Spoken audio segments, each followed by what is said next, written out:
Olá pessoal, tudo bem? Sejam bem-vindos à segunda parte do nosso segundo capítulo. A primeira parte dele, no conceito aí de organização de arquivos, a gente visualizou como é que é o modelo de dados. Então, nas nossas três camadas que a gente estudou do modelo ANSI e Spark, os três níveis, a gente tem o modelo conceitual, né? Está no meio ali, tem a visão externa, a gente tem o modelo, o esquema conceitual e o esquema interno. Na aula anterior, a gente, nesse assunto de organização dos arquivos, a gente viu a primeira parte como sendo aquela do modelo de dados, aquela abstração, aquela parte mais conceitual. Que aí a gente viu lá o modelo relacional, o modelo hierárquico, o modelo de rede. Também vimos alguns SGBDs como orientado a objeto. Tá? Na aula de hoje, na organização de arquivos, a gente já desce um pouco o nível. A gente vai lá para o esquema interno agora, ok? Do SGBD. Então, é nesse momento que a gente vai ver como é que é a organização dos arquivos em si, como é que os dados são gravados sequencialmente. Então, existe uma correlação muito forte com esse nível interno. Então, é nesse momento que a gente vai tentar gravar e recuperar os dados de forma performática, de forma que tenha eficiência na operação de gravação e recuperação. Ok? Então, é nessa oportunidade que a gente vai ver os modelos, por exemplo, sequencial, indexado, acesso direto, tá? A informação invertido, né? Árvore B. Então, esses estão muito relacionados com a forma como o dado é gravado no disco e recuperado, tá? De forma performática. Então, vamos lá, dar início aqui à aula. Deixa eu colocar no nosso slide. Beleza. Então, olha aí. Segunda parte, né, do capítulo 2. Então, vamos voltar aqui aos tópicos dos editais. E a gente vai ver que a organização dos arquivos, a gente tem o sequencial, tá? Sequencial ordenado, sequencial indexado, e são variantes do modo sequencial, ok? A gente tem o indexado, direto, também chamado de relativo. A gente tem o invertido e a árvore B, que é uma variação do indexado, tá? A necessidade do esquema interno em organizar os dados de forma eficiente para gravar, atualizar e recuperar os dados. Esse é o principal objetivo de se estruturar os arquivos com um desses métodos, né, de gravação e acesso. Para alcançar o quê? Né? Armazenamento eficiente, diminuição de complexidade de acesso a esses dados, garantir desempenho de gravação, ok? E recuperação desses dados, maneiras de se organizar os arquivos e os registros, né, dentro desses arquivos. A primeira delas é na forma de RIP, né, arquivo RIP, não tem estrutura nenhuma, tá? O arquivo pode ser colocado em qualquer lugar, em condições de alocá-lo, né? Não existe ordenação. A outra forma é a organização sequencial desses arquivos. Os arquivos são armazenados em ordem sequencial de sua chave. A gente tem também a organização em arquivos de hash. Então, nesse modelo, a gente vai ver em algumas oportunidades que existe um cálculo, vai ter uma fórmula matemática que vai calcular o endereço específico da onde vai ser armazenado o dado, né, o registro, o arquivo. Okay? Mas ele é condicionado a uma fórmula. Okay? Então, a função hash vai calcular, vai ser calculada sobre algum atributo de cada registro para especificar em qual endereço, tá? Em qual bloco vai ser armazenado aquele dado ali. Ok? Então, basicamente, esses três conceitos Eles permeiam tudo isso que a gente está falando agora. Então, ou eu posso ter uma estrutura não organizada, ou eu posso fazer de forma sequencial, tá? Ou eu posso fazer na forma de hash. Ou na forma de hash, o acesso ele é direto, não tem indexação. A gente vai explorar mais essa parte aí. Vamos lá. Classificação. Aqui eu peguei os métodos, tá? E coloquei ele dentro desses quadros aí para a gente conseguir separar cada um deles e ver as suas variações, ok? Então, basicamente, a gente tem 4 modelos de organização de arquivo. Tá? O primeiro deles é o sequencial, aí a gente tem variações dele, sequencial simples, ordenado e indexado. A gente tem o somente indexado, que aí a gente tem um modelo implementado indexado e árvore B, tá? Que é uma dupla indexação, indexação em multiníveis, né? Que a gente vai ver. A gente tem um acesso direto, que não faz uso de índice, e a gente tem um invertido, tá? Que faz uso de índice, mas é um índice especial, é um índice não com atributo de chave, mas sim os atributos não chave, né, de uma tabela, né, aqueles atributos que fazem parte de uma relação, mas que não são a chave. Tá? E aí a gente tem vários exemplos, por exemplo, eu quero indexar por data de nascimento, porque na minha aplicação eu faço consultas e uso muito esse atributo de data. Então, por exemplo, outro campo, por exemplo, de valor, por exemplo, salarial, a gente trouxe até uma tabelinha com esses exemplos. Então, eu tenho pessoa e o salário que ele ganha. Então, baseado numa coluna, né, num atributo que é bastante consultado, é interessante criar um índice especial para aquele cara lá. Só que ele vai fazer relação, tá, ao índice, não o índice apontando para ele. Por isso que o nome é invertido. Okay? Porque o comum é você criar um índice que aponta o dado. Quando você você cria um índice que o principal são os dados, para apontar quais são os índices relacionados a ele, aí é justamente essa inversão. Aí a gente vai ver e detalhar, ver alguns tópicos que são interessantes a gente pontuar e ver que aquilo ali vai refletir na prova e você vai ver que até por termos-chaves, você consegue diferenciar cada um desses que a gente está vendo agora, tá? Como métodos de organização de arquivos. Então, a gente visualiza que as provas elas vão dar um texto, okay? E perguntar para você qual que é dos modelos aí de organização de arquivo que ele se refere. Que hora dá uma melhor performance, que hora dá algum tipo de conflito. Então, esse tipo de situação é que é comum ver nas questões de prova e a gente trouxe bastante questão para a gente visualizar na aula de hoje. Tá? Vamos continuar aqui. Agora a gente vai estudar o primeiro deles, que é o sequencial. Tá? O sequencial está muito relacionado com algo que vem um após o outro. Tá?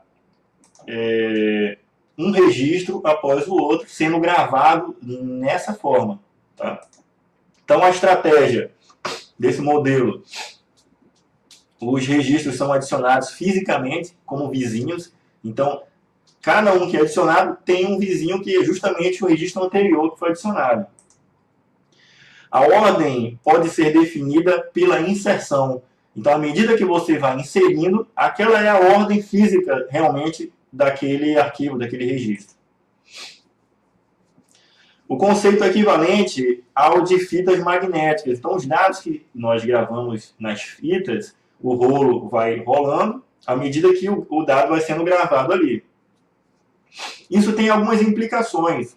Por exemplo, caso a gente queira achar algum registro que esteja dentro desse rolo, a gente vai ter que percorrer todo ele até localizar aquele registro. Isso tem um problema. Quando a gente acessa esse arquivo que ele está logo no início do rolo da fita, aí a gente tem um acesso rápido.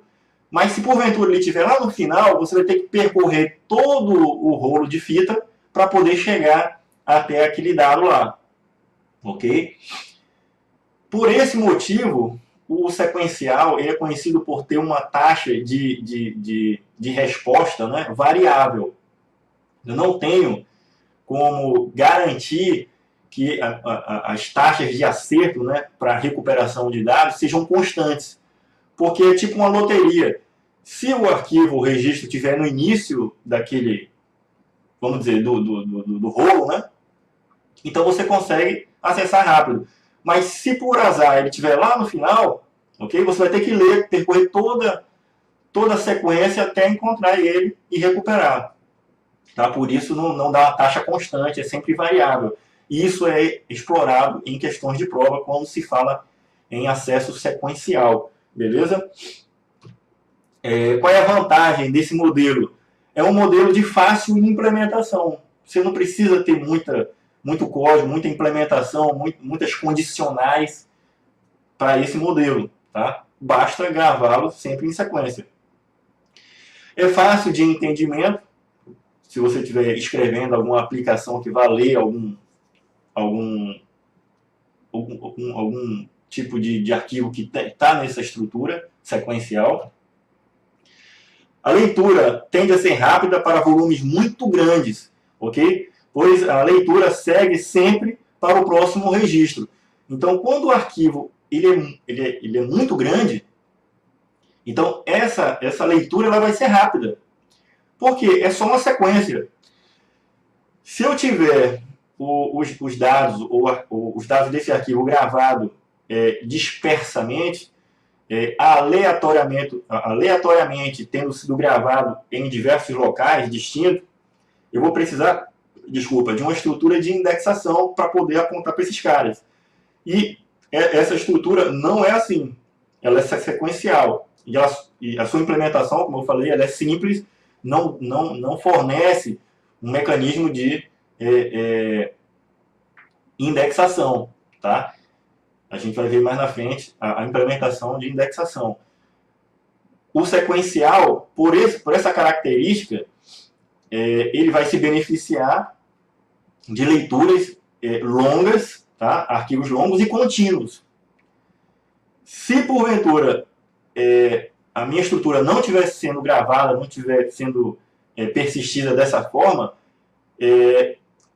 fazer a leitura sequencial não vai ter o ganho de performance, até porque, na verdade, não vou nem conseguir fazer essa leitura, porque vou ter dados diferentes nos blocos que eu vou estar passando ali na leitura, não vai ser relacionado com aquele arquivo em si, se não for sequencial, claro, né?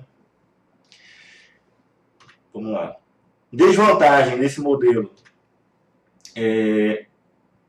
Leitura, acabei escrevendo errado aqui, vou corrigir, tá? Tá leitora, né?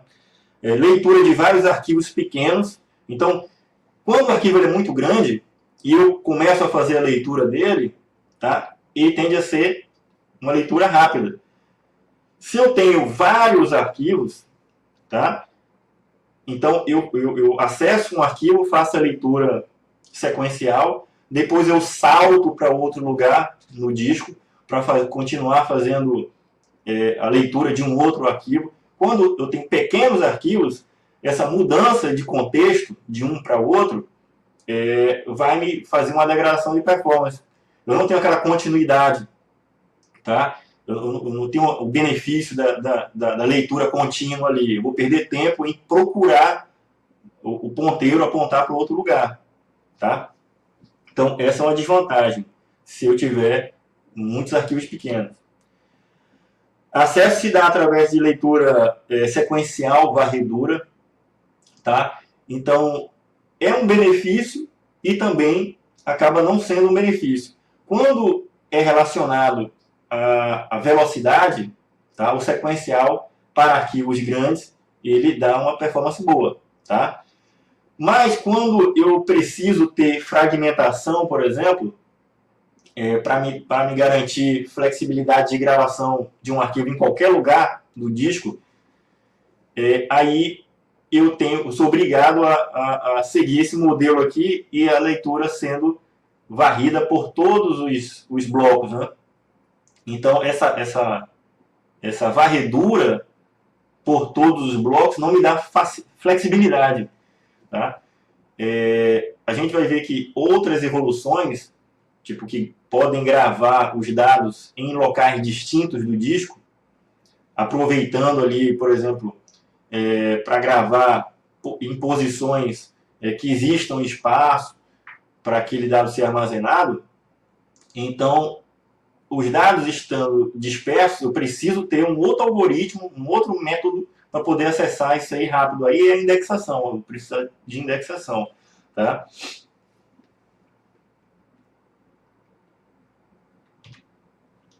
Outra desvantagem, desempenho de busca é ruim caso o dado desejado esteja posicionado nos últimos blocos da sequência. Então é aquilo que eu já falei para vocês. Tá? É tipo uma loteria, né? O tempo de acesso é variável por isso daí.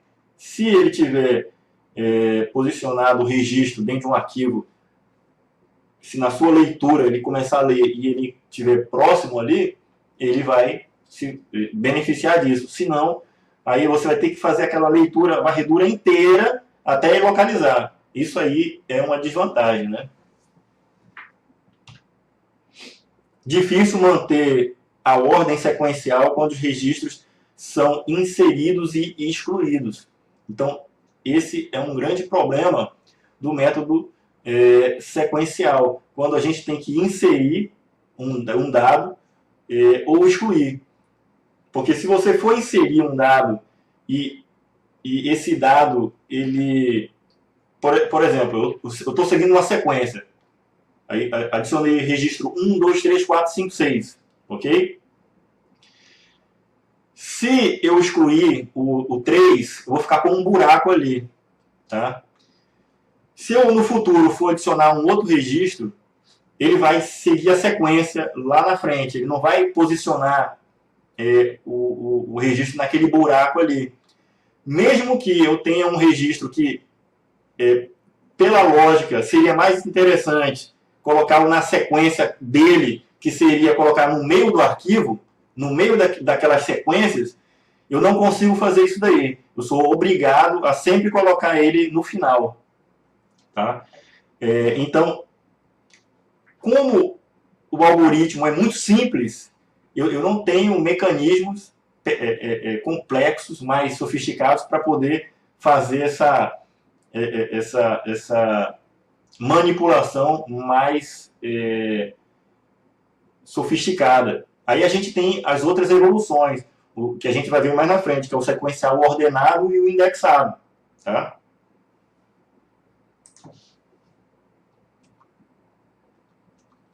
Acabei voltando aqui.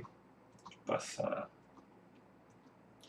Então, no sequencial ordenado, os registros são dispostos obedecendo a ordem de uma chave de ordenação. Então, agora, eu tenho como parâmetro uma chave de ordenação. Tá? Neste caso, a chave, além de definir a unicidade do registro, tá, da tupla, ela define a ordenação do registro fisicamente. Os registros armazenados em organização harmoniosa, tanto lógica quanto fisicamente. Não há existência de uma indexação externa, né? Então, eu ainda tenho a gravação sendo feita de forma sequencial, só que agora eu tenho um parâmetro que é uma chave, tá? Uma chave. Em um dado momento, eu vou poder conseguir agora posicionar um registro no meio do meu arquivo. Tá? Antes eu era obrigado a colocar ele sempre lá no final. Ok? No final da sequência, né? Então, como agora eu tenho uma chave, eu posso agora saber, percorrendo toda a minha lista, tá? Minha sequência, aí opa, aquele registro que eu quero adicionar novo, ele pode se encaixar aqui. no meio do arquivo, ok? Aí a gente tem uma operação que ela é muito custosa para fazer isso, que se chama Balance Line, que é o balanceamento em linha, né? Então, como é que se daria isso daí? Eu tenho um arquivo, ok? Então, o registro, ao invés de ser adicionado no final, eu posso adicionar ele na sua ordem relativa à sua chave, né? A sua chave. Só que aí eu tenho que fazer uma operação quebrada, tá? Eu tenho que dividir esse arquivo, adicionar o registro e depois pegar o restante e adicionar, tá? Então, essa operação ela é custosa. Resolve aquela limitação do sequencial puro, ok? Que não tinha uma tecnologia, vamos dizer assim, um mecanismo para resolver isso daí, e acaba agora tendo esse mecanismo, ok? A gente vai ver que essa operação ela é custosa e tem um outro nível de solução para esse problema, que é o serial indexado. A gente vai ver. Então, qual é a vantagem desse modelo sequencial ordenado? Ordenado porque agora a gente tem uma chave que faz essa ordenação, ok? Antes, cada registro que era adicionado não tinha parâmetro nenhum, ok? Para indicar ali a sequência física dele. Apesar dele ter a sequência física ser o posicionamento de cada registro dentro do arquivo, eu não teria um parâmetro para poder localizar uma tupla ou um registro em específico. Agora eu tenho. Tá? E eu posso manipular isso daí. Tá? A vantagem é que o acesso sequencial ele é mais eficiente. Se a operação de acesso a um registro, se operações de acesso a um registro onde a chave de acesso coincide com a chave de ordenação,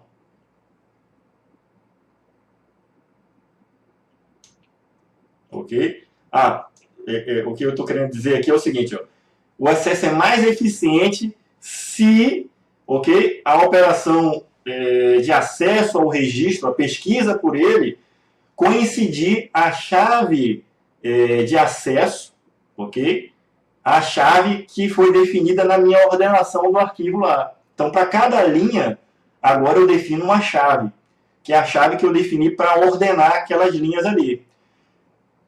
E quando eu vou acessar uma determinada linha dentro de um arquivo, eu chamo isso de a chave do acesso, tá?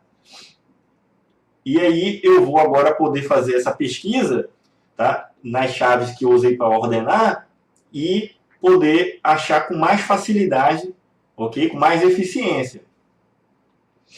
Antigamente eu não tinha uma chave. Lembra que o nível anterior não tinha chave nenhum e eu teria que realmente percorrer todo eu sou obrigado a percorrer toda a lista, toda a sequência. Esse benefício da chave ele vai ser principalmente para alteração e exclusão com mais eficiência. A gente vai ver mais na frente. Desvantagem: operações de acesso a um registro onde a chave não coincide com a chave de ordenação. Então, a desvantagem desse modelo é que se eu for localizar um registro onde a chave de acesso que eu estou pesquisando não é igual à chave de ordenação, então o que vai acontecer? É como se na rede eu não encontrasse a referência do MAC lá, e eu vou ter que dar um broadcast na rede. Então, eu estou dando um ping para um IP, né? A grosso modo aqui um exemplo, né? Estou dando um ping na rede, e aí aquele ping eu tenho que ter no switch lá, por exemplo, o switch me retornando qual que é o endereçamento MAC para eu poder, a partir daí, tentar acessar aquele host, né? Então, se eu não tenho essa informação, eu vou dar um broadcast na rede, tá? Então, é nesse momento que, paralelamente a esse modelo aqui, se eu não tenho essa correlação, eu não encontro, é como se eu não tivesse referência ali daquela chave. Então, eu percorrer toda aquela minha estrutura ali, ela vai ser custosa, né? Operações de modificação do arquivo, como inserção, alteração e remoção, são desvantagens desse modelo ainda, tá? Por quê? Porque a operação para fazer isso daí, tá? Eu tenho um custo. A gente vai ver, por exemplo, aqui, ó, tá? O modelo sequencial simples. Então, à medida que eu vou adicionando cada registro, ele vai sendo colocado um após o outro, ok? E aí existe um problema que é o seguinte: digamos que eu queira colocar um registro no modelo sequencial. A gente lembra que não tem chave nenhuma, não tem um parâmetro nenhum de chave. É só a sequência dos registros pura e simples. Mas digamos que eu tenha um registro, tá, que ele tem chave. Aí, para me beneficiar desse controle por chave, eu tenho que estar utilizando o método sequencial ordenado. Aí, eu teria a possibilidade de fazer uso dessa chave para poder fazer algumas operações. A gente vai ver que, tanto no serial, no sequencial simples, como no sequencial ordenado, quando eu tenho um registro que ele deveria estar sendo posicionado no seu local ordenado, vamos dizer assim, e ele não está, isso quer dizer que é um estouro, tá? Que ele transbordou, vamos dizer assim, um overflow. Tá? Então, aqui nesse cenário, tá? Digamos que a gente está aqui verificando que é o sequencial ordenado, tá? Sequencial ordenado. Então, eu coloquei todos esses registros de forma sequencial e com chave. Cada valor desse aqui é a chave, tá? Então, se eu for adicionar esse 28.522 aqui, tá? Bruna, ele vai obrigatoriamente ter que adicionar lá no final, não é isso? Porque é sequencial, tá? Mas, na verdade, ele deveria ser posicionado para eu me valer do benefício de performance, tá? E ele ser encontrado antes, porque dessa forma eu vou percorrer todo a minha sequência até encontrar esse registro que está fora de ordem dele natural. Porque agora eu tenho como adicionar ele na ordem correta, porque eu adicionei a chave como sendo o parâmetro. A minha sequência, ela tem chave, ela é ordenada. Então, como é que eu vou posicionar esse cara aqui entre o 2222, ó, 2222, José, e o 32342, Glória? Esse registro Bruna deveria estar lá entre eles, ok? Como ele não está, tudo que eu adicionar que tiver fora dessa ordem aí, ok? E seguindo a ordem natural da sequência, é um block overflow, né? É um estouro de bloco. Na hora que eu excluo um arquivo, um registro qualquer, digamos aqui, eu vou excluir Maria, tá? Esse 12.1, ok? Essa exclusão vai ser um block underflow, que é conhecido, né? Como block underflow. Vai ficar o buraco aqui, tá? Só que para resolver esse problema, existe uma técnica aí, que a gente vai ver o balance line, que aí eu posso dividir o arquivo, adicionar e depois dar um append, né, no restante. Ok? O comportamento das operações. Então, a gente vai ver que no ordenado, a gente tem que avaliar qual é o impacto desse modelo quando eu faço inserção de dados, quando eu faço exclusão, alteração de dados. Então, isso a gente vai ver agora, tá? O comportamento desse modelo. Quando eu vou acessar, inserir, excluir ou alterar o registro. No acesso a um registro, o acesso ele é sequencial, né? Ele é serial. A recuperação do registro segue o último registro que foi acessado na sequência, tá? Segundo, a chave de ordenação. O acesso ele é mais eficiente, tá? Pois os registros estão fisicamente ordenados. Na maioria das vezes, o registro já está na memória. Aí eu trago aqui para vocês, eu estava lendo isso aqui não faz parte dos livros aqui de banco de dados, aqueles que eu estava consultando aqui para fazer a aula. Tá? Eu estou trazendo isso de arquitetura de computadores, localidade espacial. Lembrar vocês o conceito, né? Quando eu tenho um arquivo, eu levo registros para a memória, normalmente para se valer de não ter que ir buscar de novo algum registro lá na memória, eu tenho localidade espacial e localidade temporal. Localidade espacial é o quê? Se eu estou trazendo uma quantidade de dados do disco para a memória, eu trago os seus vizinhos também. Por quê? Porque quando eu estou acessando um arquivo ou um dado lá, estou processando aqui uma operação, muito provavelmente, em algum momento daquele código, é provável, tá? Estatisticamente é provável que eu faça uso de dados que estão perto ali, tá? Então, se eu não trago esses dados para a memória, eu vou ter que fazer a operação de buscar de novo, de ter que ir buscar esse dado. Então, eu tenho duas operações aí, quando, na verdade, naquela operação na primeira vez, quando eu fui buscar um dado que eu precisava, eu pego ele e pego outros dados que estão vizinhos a ele. Tá? Seria mais ou menos isso. Então, eu trago os seus vizinhos, o seu quarteirão, vamos dizer assim. Tá? Trago o seu quarteirão ali, a casa e o quarteirão. Beleza. Então, provavelmente, o carteiro, quando vai entregar uma carta numa casa, ele vai entregar mais outros também. Tá? Então, mais ou menos seria isso. Aí, eu tenho ganho de performance no processamento geral. Então, esse item aqui, ó, quando ele fala que, na maioria das vezes, o registro já está na memória, tá?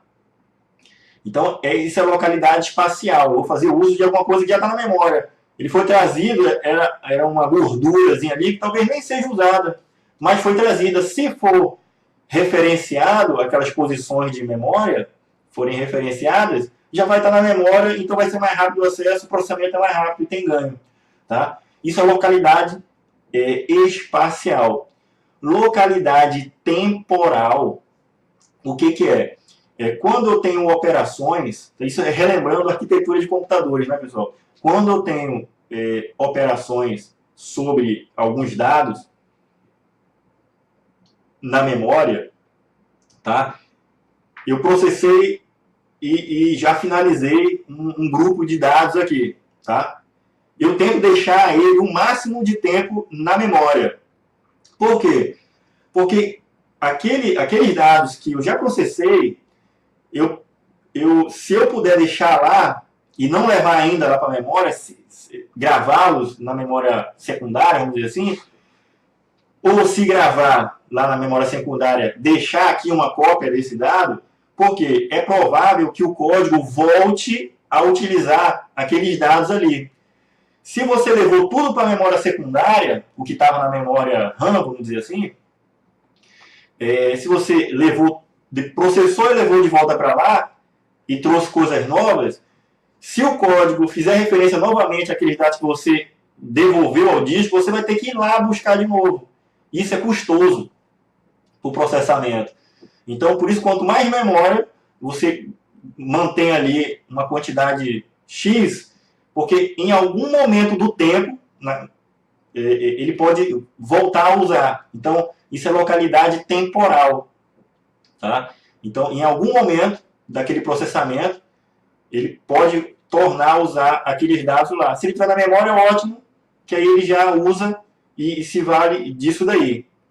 Ok? Lembrando lá que a gente tem diversos níveis de memória, né? Desde os registradores, memória cache, memória RAM, né? Memória secundária, que é o HD. Então, nessa hierarquia de memória, esse conceito de localidade espacial e temporal é válido, certo? Desde lá dos registradores, a quantidade de dado que está lá nos registradores, é lógico que o processamento lá tende a ser somente o que está em voga no momento, porque o espaço é muito pequeno. Mas descendo um nível ali, para, por exemplo, a memória cache, que eu posso ter um volume ali, cache 1, cache 2, dentro do próprio processador, e uma quantidade um pouco maior de espaço, eu tento deixar ali dados que eles possam voltar para o processador, para a CPU, né? Para ser processado. Na verdade, a cache já está dentro do processador, né? Ele pode sair da memória cache e voltar para os registradores, ok? Então, essa localidade espacial e temporal pode se valer disso daí, tá? Pegar os dados e retornar eles para um nível mais acima e vice-versa, tá? Enquanto que se eu descer com aquele dado para um nível abaixo, se eu precisar de novo dele no nível de cima, eu já devolvi ele para o nível de baixo, vou ter que buscá-lo de novo. Então, essa é uma questão que é sempre discutida em arquitetura de computadores. Ok? Inserção de registros. Então, adicionar um registro exige deslocamento dos demais.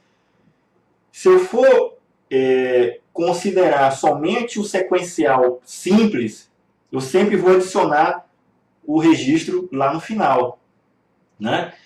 Mas a gente está falando do ordenado, a gente já tem um benefício que é a evolução do simples, né? do sequencial simples. A gente tem um parâmetro que é uma chave. Então, nesse momento, a gente pode, se for adicionar um registro que a gente saiba que ele vai ser posicionado antes do final da sequência, aí a gente tem esse balance line como sendo um mecanismo que vai auxiliar nessa questão. Então, como é que seria isso daí? A gente tem o arquivo mestre, ok? A gente tem um arquivo temporário, tá? Nesse arquivo temporário é onde eu vou adicionar o registro. E depois vou dar um merge junto com o arquivo mestre. Ok? Então, o balance line vai fazer isso aqui. E vai gerar o novo arquivo. Esse novo arquivo já está com aquele registro posicionado no seu local correto, porque eu tenho um parâmetro que é a chave, que me fez adicionar lá. A grosso modo, como é que seria? Eu tenho uma sequência de um arquivo que tem 100 linhas, ok? 100 linhas. E aí, eu vou adicionar uma linha que a posição dele está lá na 49, ok? Eu pego, abro aquele arquivo. Se eu abrir o arquivo e encontrar a linha 49, ok? Eu posso, na verdade, eu copio o arquivo, o início dele até a posição 49, lá para o temporário. Então, eu tenho um arquivo que tem 100 linhas. Eu quero colocar lá na posição 49. Eu pego os primeiros 48 registros, jogo lá para o temporário, tá? Adiciono o arquivo e depois eu pego o restante da sequência do arquivo mestre e jogo de novo no final ali. Então vai estar todo mundo na sequência. Então esse arquivo que foi gerado final, esse é o arquivo mestre novo, ok? Então o balance line é isso daí. Só é possível fazer isso por causa do controle de chave agora, tá? Do ordenado. Exclusão. Também faço o uso do balance line, ok? Da mesma forma que eu exemplifiquei agora há pouco. Quando eu excluir um arquivo, aí aqui não vai ficar o buraco não. Eu tenho que deixar a sequência correta de novo. A alteração pode aumentar o tamanho do arquivo, tá?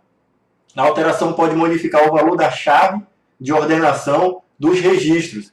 É justamente isso que vai acontecer. Como eu vou ter que tirar um registro, vai ficar um buraco ali, fazendo a operação do balance line, copiando os primeiros registros até aquela posição que eu vou deletar, ok?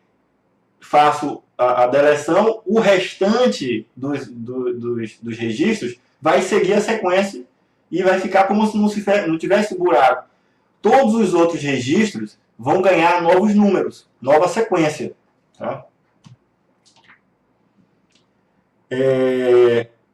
Eu tenho também a possibilidade, ao invés de fazer essa metodologia do balance line, eu tenho outra possibilidade também para essas exclusões não me mostrarem registros incoerentes, tá? Porque eu excluí e aquele buraco vai ficar, ok? Uma outra implementação possível, tá, para esse modelo ordenado é criar uma flag, tá? E nessa flag marcar que aquele registro ele é um registro deletado. Tá? Então, na minha leitura, quando eu passar sequencialmente, eu ignoro esse cara. Beleza? Ele marca o estado do registro como excluído e este não é mais visível. Tá? Um exemplo desse modelo aqui, pessoal, levando em consideração esse modelo sequencial ordenado, vamos lembrar do disco, né? Então, a gente tem lá, por exemplo, o superbloco. O pessoal que já está estudando aí arquitetura de computadores se recorda. A gente tem lá o superbloco, que guarda a referência, tá? Ele é um índice, né, que guarda a referência dos blocos, que são a sequência de um arquivo. Então, eu tenho um arquivo do Word, por exemplo, no meu disco. Eu tenho que acessar o superbloco, porque ele tem dizendo aonde é que inicia o primeiro bloco do meu arquivo e aonde finaliza. Além disso, o superbloco ele é uma sequência administrativa, né? Como se fosse o metadado, vamos dizer assim, daquele arquivo lá. Então, o meu superbloco, na verdade, ele aponta o inode, né? Então, tem um superbloco que aponta os inodes, e os inodes, sim, é que guardam a referência dos blocos onde começam os arquivos. Estou me lembrando aqui agora, certo? Então, o superbloco é um índice, tá, que guarda a posição de todos os inodes. Então, quando eu chego no inode, aí o inode, sim, é o metadado do arquivo em si.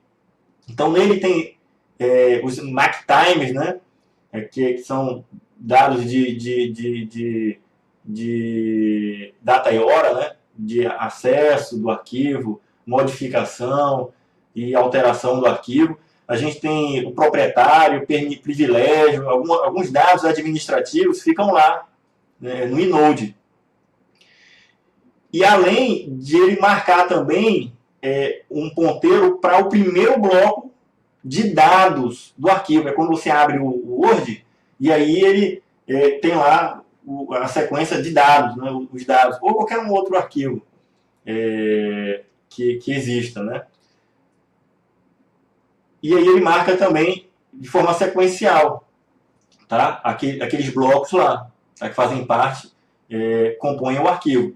Então eu sei encontrar o inode e a partir dali o primeiro bloco de dados e o último bloco de dados.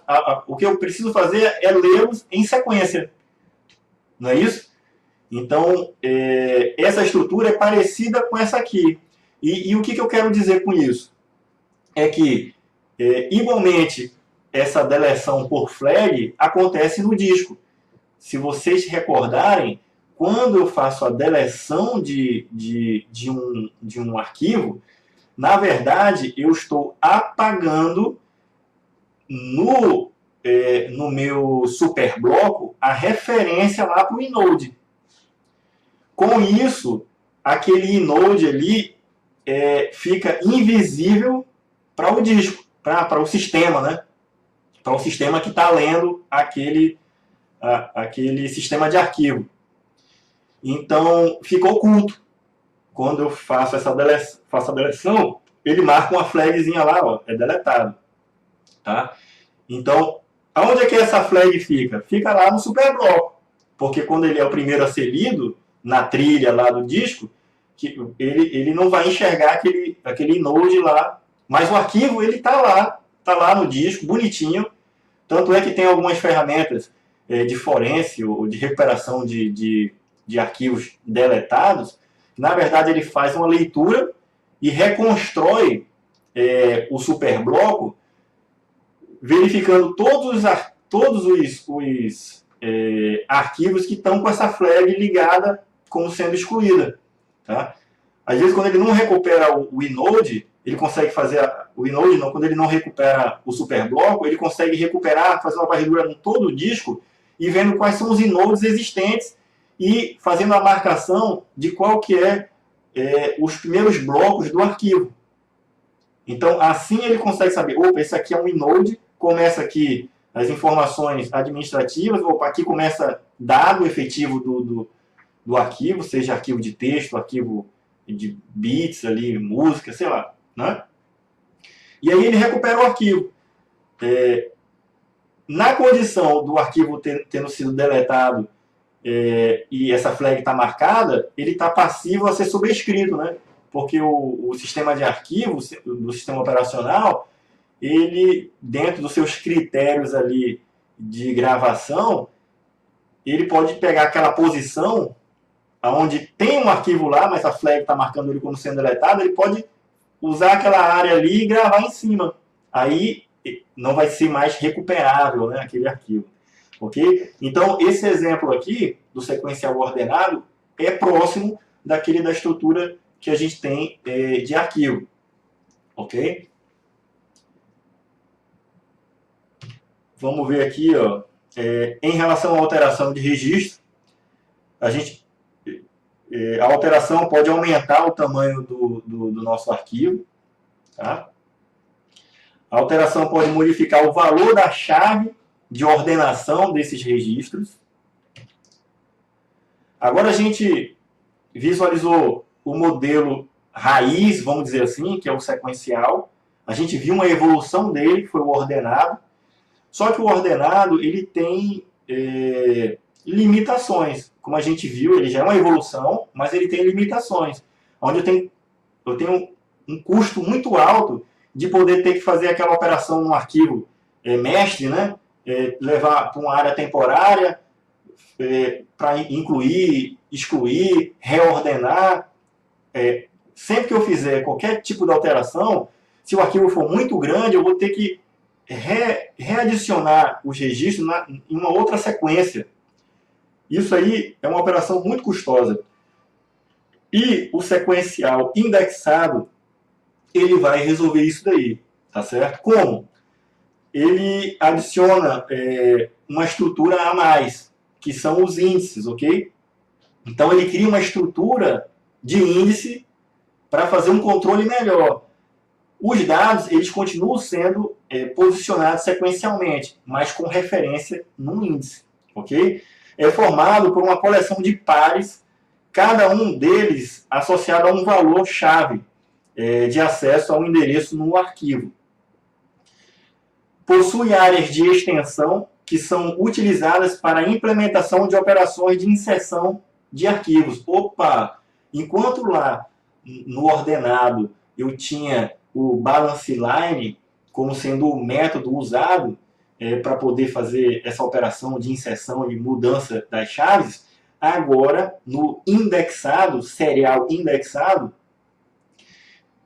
eu continuo tendo eles sequencialmente, serialmente, só que eu tenho um índice, eu crio uma estrutura nova, tá? Uma área à parte, que não é aquela temporária lá do balance line, é uma área à parte, e nessa área, aí eu vou tratar o meu overflow ali, ok? Aqueles registros que são do estouro, né? O estouro da sequência. Eles estão fora daquela sequência, então é conhecido como estouro. Tá? O objetivo de um índice é permitir rápida determinação do endereço em um registro do arquivo, dado um argumento de pesquisa. Então, agora, eu posso fazer pesquisas dando como um argumento, tá, um valor, tá, que ele vai ser localizado lá, né, dentro dessa indexação. Tá? Esse índice correlaciona o endereço e identifica a posição onde está armazenado o registro na memória secundária, ou seja, lá no disco. Né? Vamos fazer aqui um exemplo prático para a gente ver como é que funciona, tá? O sequencial indexado. Então, eu tenho aqui uma tabela que ela tem uma chave, olha lá, a coluna número, ok? Então, tem uma sequência lá, aliás, 100, 150, 200, 250 e 300 no meu atributo número, ok?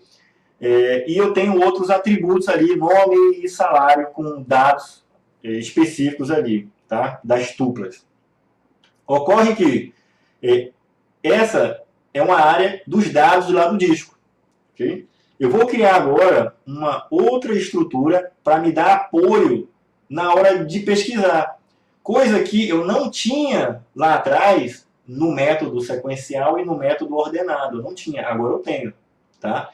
Eu continuo tendo o arquivo ajustando os seus registros na forma sequencial, com chave, ok? Mas agora eu tenho um índice. Olha, avaliem que a gente está sempre evoluindo a nossa estrutura, né? A nossa metodologia sempre está evoluindo com um recurso a mais, ok? Então agora eu tenho um índice, né, nessa estrutura indexada. Cada entrada do índice é formada por um par, a chave do registro e o endereço do registro.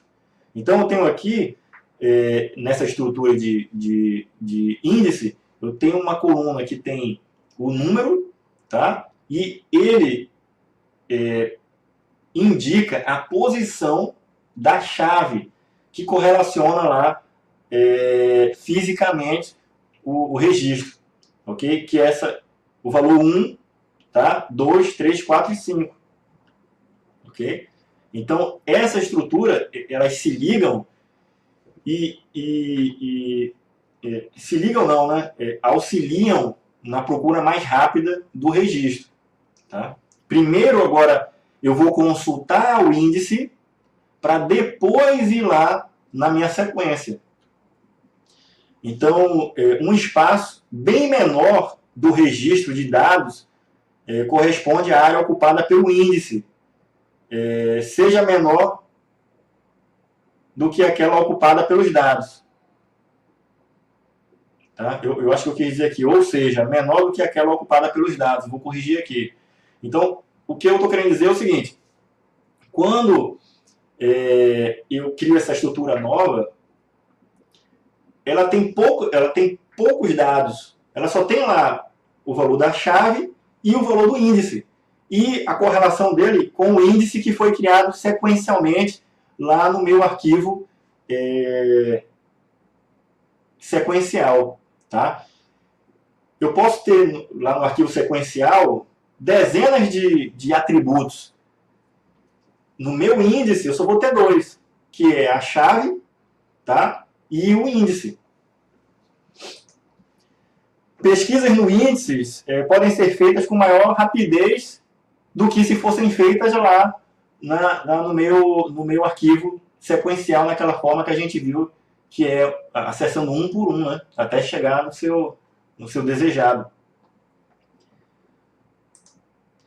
A leitura se utiliza o índice para localizar a posição do registro e após isso a leitura segue sequencial. Ok.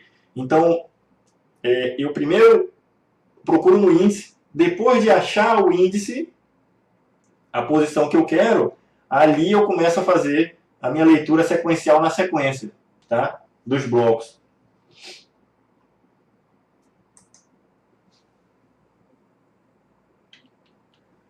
Área de extensão. A área de extensão é justamente aquela área de overflow, né?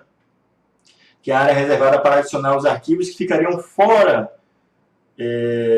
do arquivo principal, da sequência principal. É uma extensão da área principal. Então vamos ver aqui, ó. Por isso agora é exigido um duplo ponteiro para fazer essa referência. Não só a gente tem agora a referência do índice, ok? Uma numeração sequencial associada à chave da minha estrutura principal, do meu arquivo principal.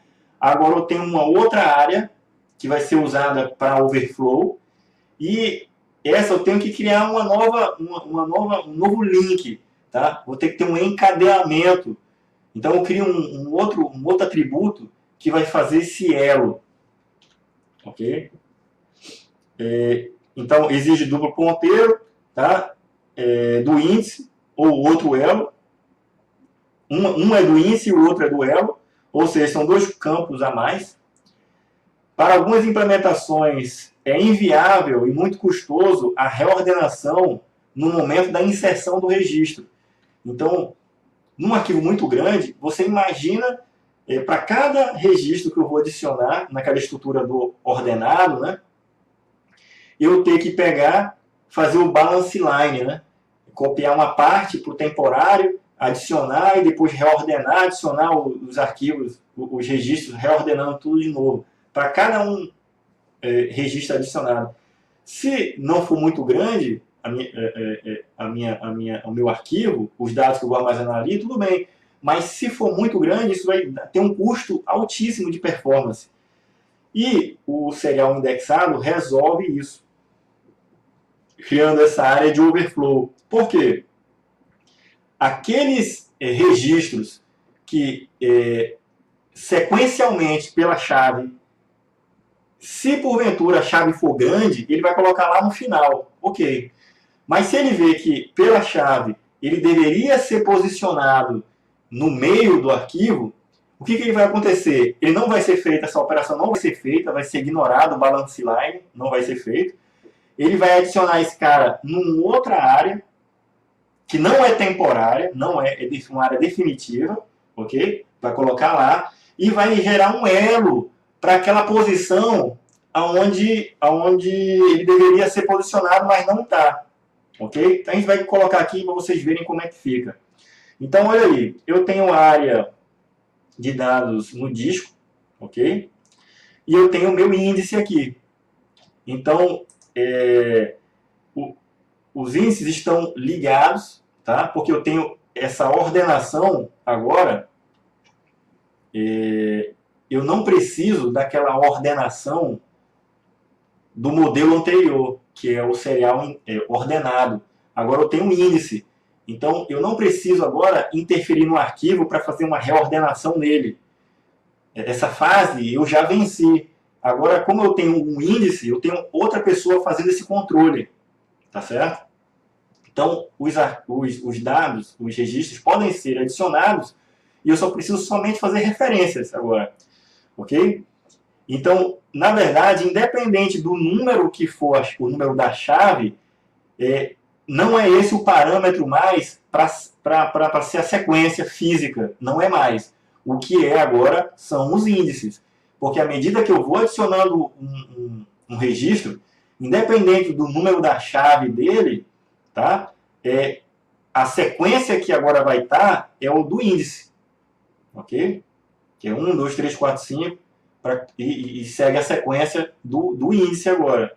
Tá? Aí vamos supor que eu tenho uma condição que fosse gerar overflow. Aquela que eu tenho um registro que ele deveria ser posicionado no meio ali da tabela, da tabela ou do arquivo. Só que eu não vou fazer isso porque vai ter um custo, o balance line. Né? Eu não vou fazer isso porque eu uso agora índices. Então eu vou jogar esse arquivo numa área de overflow, tá? Por exemplo, esse arquivo aqui, ó, esse registro aqui, que o número dele é 175, a chave, Gustavo, salário 2000. Esse cara, se ele fosse ter que ser adicionado na área principal, ele teria que ser posicionado aonde aqui? 175, ele estaria depois do 150 aqui, ó, depois de João. Se eu fosse fazer pelo balance line, eu teria que fazer toda aquela estrutura lá de pegar somente esses dois primeiros registros aqui, jogar o 175 Gustavo lá e depois jogar os demais. Aí, a gente venceu essa etapa aí. O que eu vou fazer agora? Eu jogo esse cara na área de overflow, tá? E eu agora tenho uma coluna adicional aqui, que é de controle encadeado, que é o elo. O que eu preciso fazer agora? Eu preciso somente adicionar aqui que esse registro 175, de chave 175, ele vai estar lá na área de overflow, e eu preciso dizer que ele deveria ser posicionado em qual local lá na área principal. Aí eu uso essa tabela de elo aqui, que é um duplo índice, né, vamos dizer assim. Então, esse índice 10 aqui, eu coloco aqui, ó, no elo, tá? Eu estou encadeando ele. Aí eu continuo com a referência. Por quê? Olha só como é que vai acontecer. Se eu precisar acessar o registro 175, o que eu vou fazer? Eu primeiro vou acessar o índice, então eu vou tentar localizar lá no índice. Esse cara não existe no índice, tá? Não existe. O 175 não está lá no índice. Porém, eu posso encontrar o mais próximo dele, que é o 150, e eu sei que o endereço dele é 2. Eu vou acessar lá ele, ok? E eu agora sei que o 175, ele não está aqui nessa tabela principal. Ele faz parte do mesmo arquivo, só que ele está em outra área. Só para título de controle dessa estrutura que é serial indexada. Então, eu consigo acessar por causa desse elo. Então, eu vou lá e acesso ele. O 175, porque eu tenho aqui o elo 10 e eu acesso lá. O que essa estrutura nova me fez? Me fez ganhar performance, porque não atrapalhou a operação de ter que fazer aquele jogo lá do balance line. Ok? E eu continuo tendo uma boa performance de acesso. Ok? Lógico que à medida que eu vou crescendo, eu vou ter perda de performance. Isso é para tudo dentro de banco de dados. Sempre que você cresce com registros, você tem degradação de performance. Você tem que implementar mecanismos de indexação mais sofisticadas, ou acesso direto, para justamente vencer essa degradação que vai acontecendo com o crescimento de um banco de dados. Ok? Então, a gente estudou aqui o serial e as suas variações. Tá? Nota aí que eu nunca deixei de ter o acesso aos arquivos de forma sequencial. Tá? Eu só estou tendo evoluções dele e formas mais performáticas de chegar ao mesmo objetivo, que é acessar o arquivo. Agora, eu tenho outro modelo, que é o indexado puro. Esse cara, ele acessa o dado diretamente, o registro diretamente. Ele não tem aquelas vulnerabilidades, não seria vulnerabilidades, aquelas desvantagens que tem o serial e as suas variações. Tá? E a gente vai ver como é que isso é implementado. Okay? O indexado cria independência total da localização física do registro. Não há qualquer compromisso com a ordem física dos dados. Ele resolve o problema do sequencial indexado, pois ele não usa aquela área de overflow. Ok? Lógico que ele não é sequencial, ele não tem compromisso com essa sequência física, ele não tem. Então, no caso de existir um overflow, eu não preciso me preocupar em eu vou gravar esse cara no meio do arquivo, vou ter que fazer aquela operação, ou eu vou colocar ele naquela área de escape, vamos dizer assim, né, que é a área de overflow, tá? A área de estouro, né, pode aparecer assim para vocês numa prova. Eu não preciso disso, tá? Agora eu preciso de um mecanismo sofisticado de apontamento para esses registros.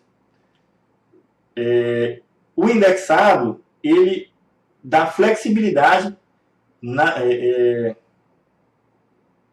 escolha do endereço de armazenamento. Então tá errado aí, né? No escolho do endereço, na escolha do endereço de armazenamento. Então, claro, como eu estou abstraindo essa questão de preocupação da sequência deles, eu vou gravando aleatório. Então, esse é um modelo onde os dados são armazenados aleatoriamente. Em qualquer lugar que ele fique, se eu, na hora que eu gravar, eu guardo essa informação em uma tabela, em um índice, tá? Eu sei onde procurar o índice e ir lá atrás daquele dado. É lógico que ele vai estar disperso, ele pode estar em pontos diferentes do disco, em blocos distintos. Eu vou ter uma queda na performance em relação ao serial, porque o serial eu só vou lendo na sequência e aí eu tenho um ganho de performance com isso. Se eu tenho ele distribuído, eu tenho flexibilidade, mas eu tenho uma degradação um pouquinho, tá? Porque é justamente o tempo para poder procurar esse cara nesses lugares que são aleatórios. E lógico que ele vai procurar no índice, mas o índice vai me apontar e depois eu tenho que ir atrás desses caras, ok? Mas ele dá flexibilidade, por isso que ele é implementado, tá? E tem outros ganhos mais na frente que a gente vai ver, de reindexação, tá? Flexibilidade para a escolha do algoritmo, da escolha da posição onde é que ele vai ficar, não perde muito tempo em escolher uma área para ficar o arquivo, não, qualquer lugar que ficar, tá bom, desde que você guarde a posição onde você gravou aquele arquivo, aquele registro. Então, ele tem maior eficiência, simplificação da estrutura do arquivo. Okay? Então, eu tenho aqui um exemplo de uma área de dados. Tá? Então, quando eu falo tabela ou arquivo, entendam, tem uma abstração na mente de vocês, tá? Que eu posso estar me referindo a um arquivo e os registros dentro dele. Cada linha ali sendo posicionada em blocos ali de um HD, né? Na área secundária. Então, a literatura, em alguns momentos, ele pode falar em registros, ele pode falar em dados, arquivos. Você só tem que ver o contexto que está se referindo àquilo ali. Então, os arquivos e os dados dele, o arquivo e os registros dele, entendeu? Então, é mais ou menos isso aí. Voltando aqui para esse exemplo, então eu tenho uma estrutura que eu tenho uma chave chamada número, ok? Eu sei que ela está indexada, porque eu tenho aqui os índices. Ó. Esses índices eles foram adicionados pelo algoritmo que está controlando essa indexação. Tá? À medida que eu fui adicionando cada um desses registros aqui, essa estrutura foi dando essa numeração sequenciada e controlada por esse algoritmo de índice, que isso independe da numeração da chave, ok? Da numeração da chave da tabela, vamos dizer assim, tá? E a posição onde cada um desses registros está gravado independe, não preciso saber. E aí, por que eu não preciso saber? Porque eu tenho um índice que ele vai fazer esse controle para mim. Tá? Ele vai chegar e vai, para cada registro que eu for adicionando, eu tenho a chave, qual que é, e associo essa chave ao meu índice. Então, notem aqui que no meu índice, eu tenho os endereços aqui ó, em ordens diversas. Por quê? Porque à medida que eu for fazendo manipulações no arquivo, ou no registro, na tabela, enfim, esses registros podem alterar, tá? Vão alterar. Quem vai ter que manter o controle é esse algoritmo de índice. Eu tenho aqui na forma sequenciada, lá na tabela, ok? Mas no meu índice, eu posso sofrendo degradações lá. Por isso que é interessante, periodicamente, se fazer reindexações. Tá? É nessa hora que eu vou poder fazer um rearranjo ali. Tá? E esse é uma das desvantagens desse modelo aqui totalmente indexado. Ok? Então, olha lá, eu tenho o número 100, por exemplo, ele está lá no endereço 4. Então, se eu for lá no 4, está aqui, é Pedro. Então, notem que o índice, eu vou consultar o índice para encontrar o registro que eu quero. Então, eu vou lá no índice e sei, olha,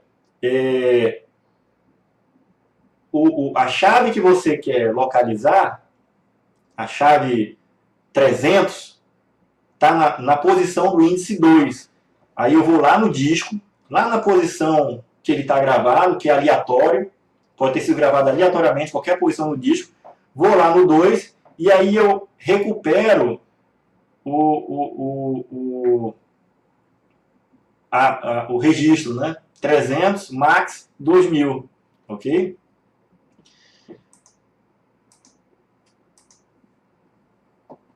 Podem existir tantos índices quantos forem as chaves de acesso aos registros. O que isso quer dizer? Eu posso criar quantos índices a minha aplicação, a minha necessidade exigir.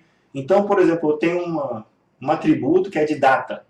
Eu posso criar um índice que vai pegar aquelas datas que existem naquela coluna e vai ter um índice associado àquilo ali. No dia que eu for querer pesquisar e encontrar em quais índices apontam para um determinado conjunto ou uma determinada data, eu vou consultar esse índice, ok?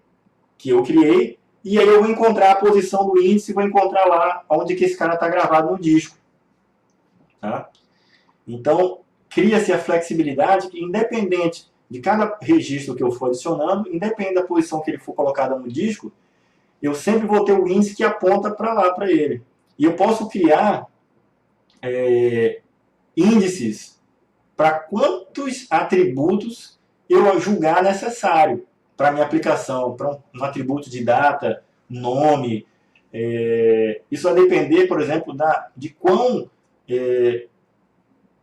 frequente aquele atributo ele é para a minha aplicação. Aí eu crio o índice, tá? Porque isso vai dar ganho de performance. Se eu não tenho um índice, o que é que ele vai fazer? Ele vai fazer um scan.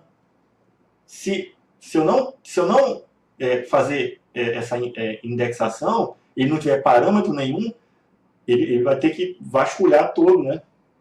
É a mesma coisa que a gente fazer um select sem dar o join ali, fazer a interligação entre os atributos que fazem parte ali da junção, né? Então ele vai ter que fazer o produto cartesiano ali para trazer todos aqueles dados, ok? Agora, há a necessidade de reorganização. Não, agora, necessidade de reorganização é toda transferida para o índice. Agora, o meu índice é o mais importante de tudo. Eu sempre tenho que fazer reordenações ali nele e me preocupar com ele. Então, olha aí um exemplo. Eu tenho um índice 1, que aí eu peguei a chave, poderia ser um outro atributo, eu peguei chave, e aí eu quero indexá-la. Ele vai criar um índice, ok? E vai me dizer onde é que estão posicionados aqueles números, ok? Eu também posso criar um segundo índice para nomes. Então, Por exemplo, Pedro, João, Maria, se eu for querer pesquisá-los de forma rápida, se eu não tiver um índice, eu estou ferrado, eu vou ter que dar um scan lá na tabela. Se eu tiver um índice, ele sabe exatamente qual é a posição física desses dados aí, para esse atributo, ok? E aí ele recupera os demais registros ali da tupla, ok? Vantagem desse modelo: independência da localização física, acesso aleatório eficiente. Então, esse acesso aleatório quer dizer que, baseado na posição que um critério de busca eu definir, por exemplo, eu quero encontrar Carla, tá aqui, Carla, e existe esse índice, ele vai posicionar, vai ver lá que está o índice 5 e vai lá atrás desse cara.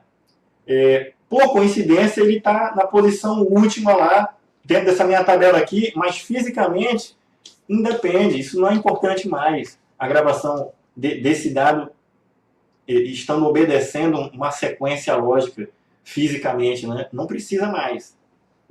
Ok?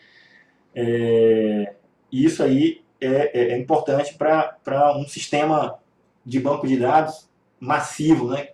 Que manipula muita informação. Aquele modelo sequencial, ele não é aplicável para uma estrutura muito grande, a não ser que seja para a leitura, né, de um arquivo muito grande e único, né? Se ele for fragmentado em vários, ou quiser ler vários arquivos grandes numa aplicação, quando eu sair da leitura de um para o outro, isso aí já me dá uma queda de performance, né? Qual é a desvantagem desse modelo? O desempenho ele é degradado à medida que ocorrem grandes números de inclusões e exclusões. À medida que eu vou fazendo inclusões e exclusões, eu tenho que fazer com que o índice ele se faça atualizado. Então, em diversos SGBDs, existem rotinas de reindexação. É nesse momento que ele vai pegar, igualmente como lá na estrutura sequencial ordenada, né? Ele reordenava ali na posição, à medida que eu adiciono um registro. Agora, fisicamente eles estão dispersos, estão aleatórios, mas o índice, eu preciso pegar eles e passar ele sequenciado. Ele é a minha referência, ele fazer esse apontamento, e ele tem que estar íntegro. E de forma sequencial e apontando para registros ou valores que existam. Porque quando eu deleto, por exemplo, um registro, digamos aqui que eu tenho esse índice 2 aqui, eu tenho Carla. No futuro eu deleto esse registro aqui, ok? O meu índice ele vai ficar sujo, ele vai ficar com essa informação. Se eu deletar João, por exemplo, aqui que a referência dele é 3 no índice, eu deletei esse registro aqui, 150, João, 1500, deletei.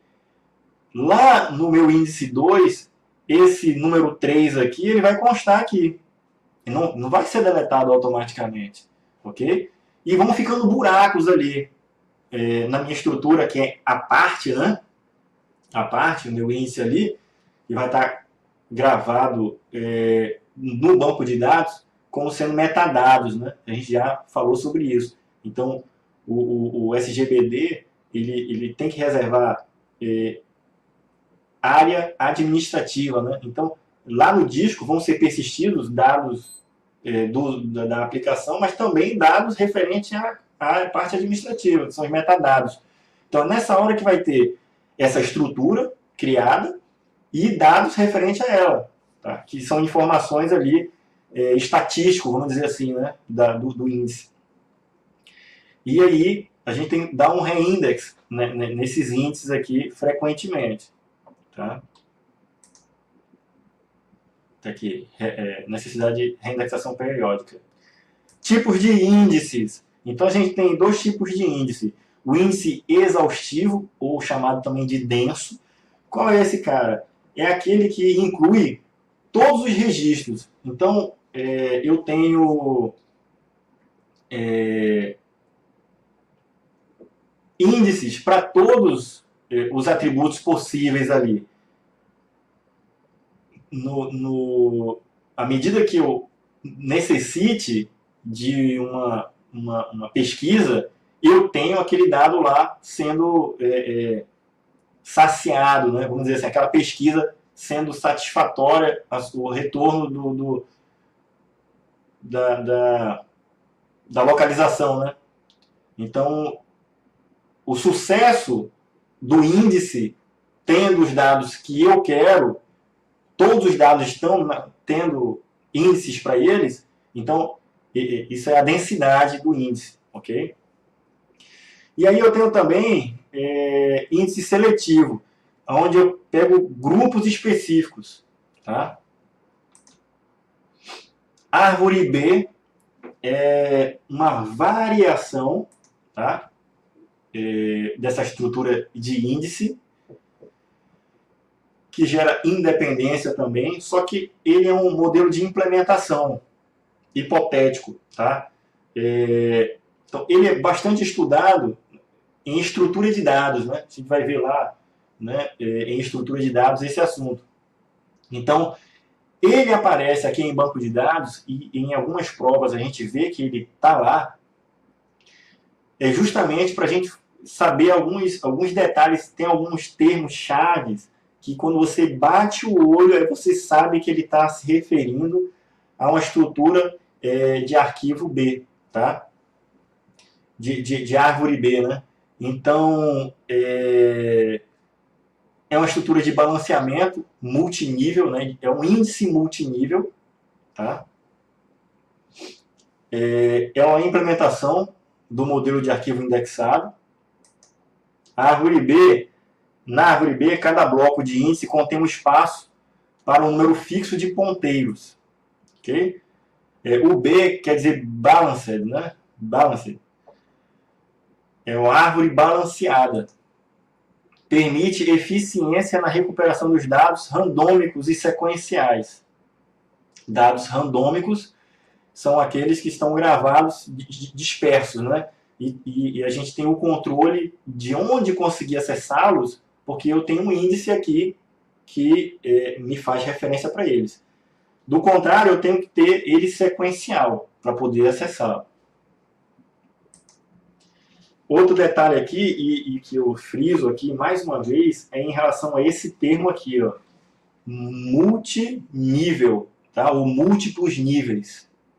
Quando você vê essa palavrinha, eu até botei aqui bem grande, quando você vê que o índice ele se refere a multinível, normalmente, 99,9999% de chance dele estar falando sobre árvore B, tá? Outra coisa quando ele se refere também quando ele fala lá que índice balanceado, tá? Ele está se referindo à árvore B, tá bom? Vamos fazer aqui um intervalo e a gente volta para falar do acesso direto, tá certo? Depois a gente falar do invertido, beleza? E depois passa para resolução de provas. Vou fazer um intervalo. Valeu.